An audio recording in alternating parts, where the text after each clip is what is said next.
In Africa, specifically, that's part of the Holy Spirit region.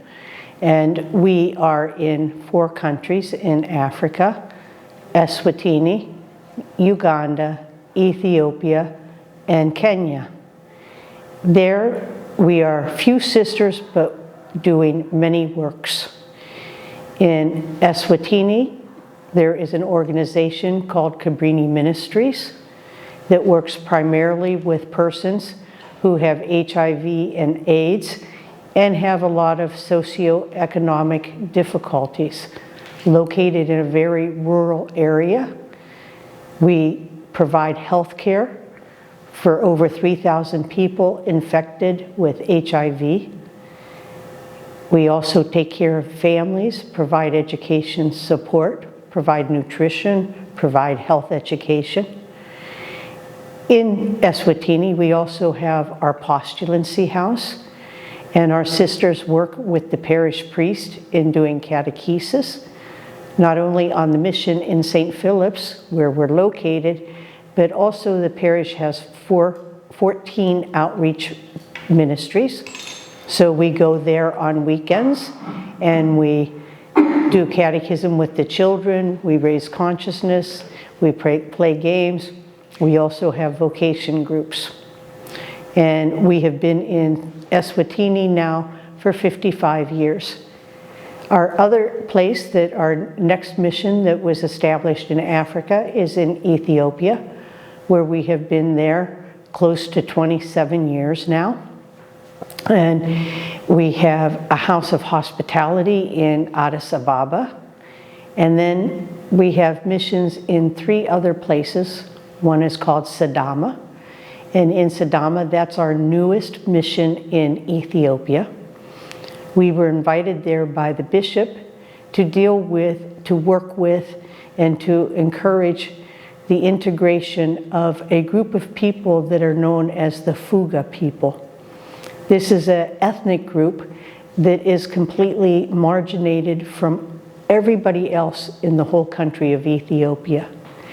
And they're considered dirty. People won't talk with them. They won't touch them. They don't allow their children to play with them. And so there has been a great effort by that bishop to bring them back into the mainstream of society, and asked us to do that.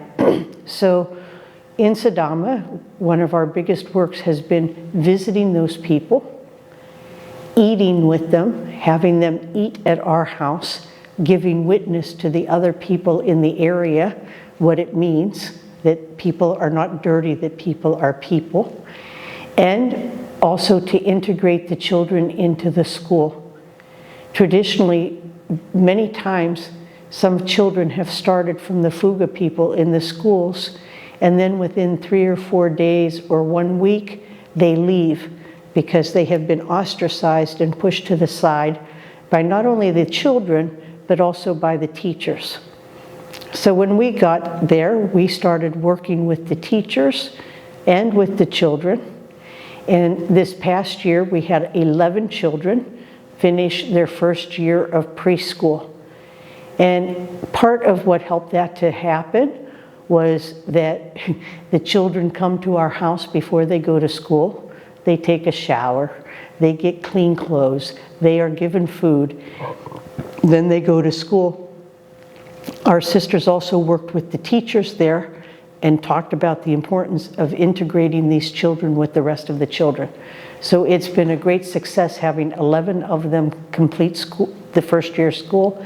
And for the new school year, we now have 25 children enrolled in the school. So we're on the road.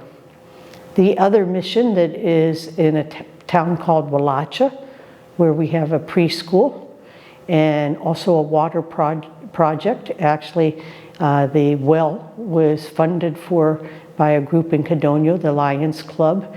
And so the people from the village come, and it's posted out there, and they bring their wheelbarrows with their containers and get water for their families because there's no water available. So there's a water project, also a preschool there. And one of the biggest activities there also is adult literacy programs, especially for women. Ethiopia has one of the highest rates of illiteracy, adult illiteracy in the world. And among those who are illiterate, the vast majority are women. This is a huge, important activity because without knowing how to write your name, without being able to read just a few little signs, you become very, very vulnerable.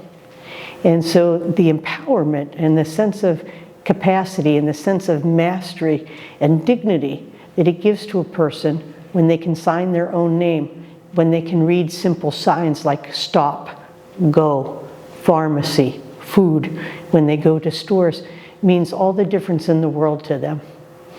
Then our major center is in a town called Dubo, a mission, and there we have a couple different works. One of the biggest works is we have a 100-bed hospital that we work in very close collaboration with the diocese, and our primary care there is mother-child. Probably 90% of our care is mother-child. We deliver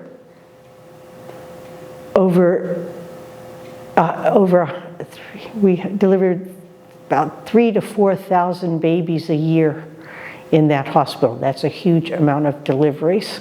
And so, of course, that's one of our biggest care is mother and child. Then we have what is known as Cabrini Ministries Ethiopia, which encompasses our 4 preschools in Ethiopia. This is all in the southern tier. And it's also a social service organization. And part of that social service organization runs the Baby Jesus Center for Life, which takes care of severely malnourished children. The statistics of the government of Ethiopia, if you read them, will show you that there is no hunger and no malnutrition and no famine in Ethiopia. That's just not an accurate picture. They're not allowed to report it. The government doesn't want to be embarrassed that they don't take care of their own people. But there's a huge problem with malnutrition.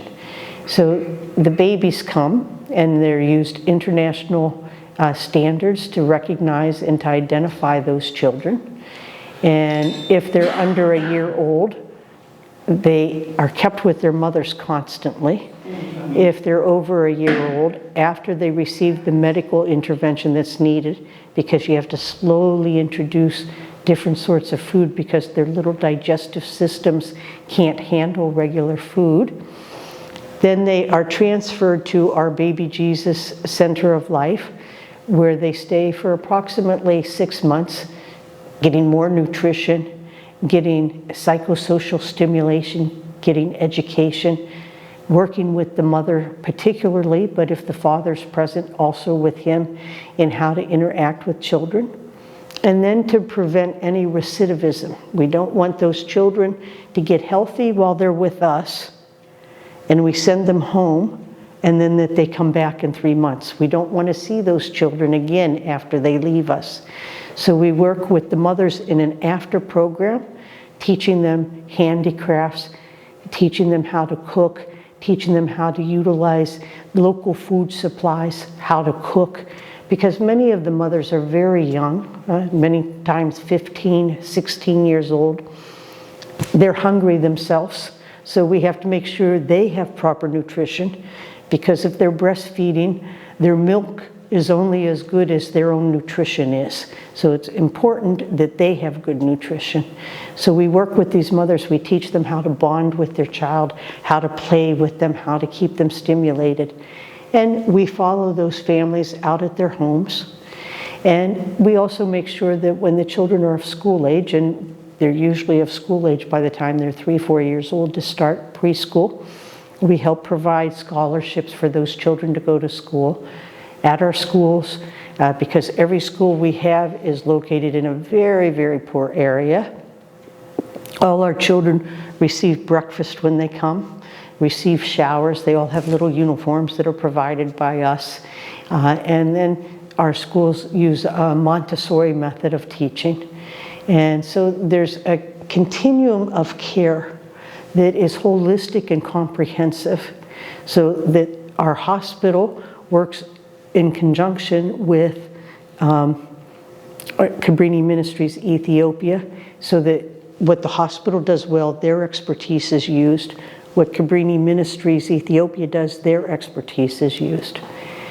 In addition to that, as a presence in Africa, it's a part where vocations are growing for the missionary sisters.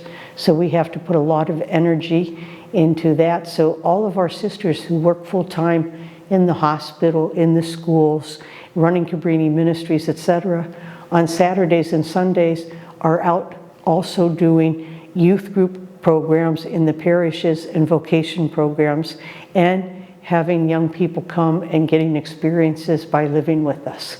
So we have a very active and critical activity there. And then the final two areas where we are is Kenya, where we just opened a novitiate about 9 months ago. That's our newest mission. We have 2 novices there, and we hope that we will grow because many of the inquiries coming into us for interest in religious life are coming from Kenya. So, and Kenya, Nairobi has many resources. It's a very strong Catholic city, so we're able to provide good education, good formation opportunities, etc. And also one of the largest slums in the world is in the city of Nairobi, and our sisters who are novices go there on weekends and work with the missionary of Charity Brothers. They run a little healthcare clinic there, and our 2 novices go there and work. Our final place is in the country of Uganda. About 10 years ago, because of the civil war in South Sudan, the very northern part of Uganda was inundated with over 1.5 million refugees. And they came within 2 or 3 months, just flooded the country. So we opened a mission up there. Those refugees are in United settlement camps that are established by the United Nations. And our sisters work in and among the people who are refugees. And one of the stories of success that I share, you know, one of the big challenges in Africa is the tribalism. And, you know, sometimes we can say that's Africa, but, you know, we all have our tribalism. We use different words for it. It's nationalism, one country against another. So, you know, we all have our prejudices about other ethnic groups, but it's a very big problem in that part of the world.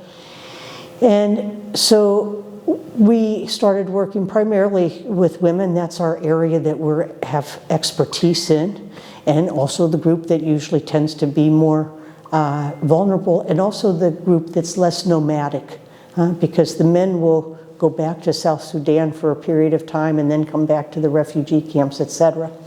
So we started several women's groups where we have catechism, also learning to do handicrafts, how to set up markets, how to run chickens, how to raise chickens and to sell those chickens, how to make sandals and purses, and just a nice social center for them.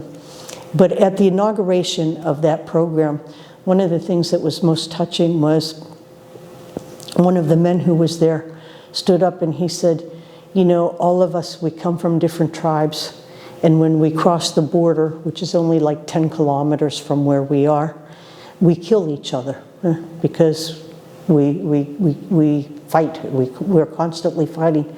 But here, in this building right now, there are Dinka, there are Mahdi, and then he named all the other various tribes of people who were there. And he says, and here in this place of Cabrini, we're all one and live peacefully. So that was a great witness.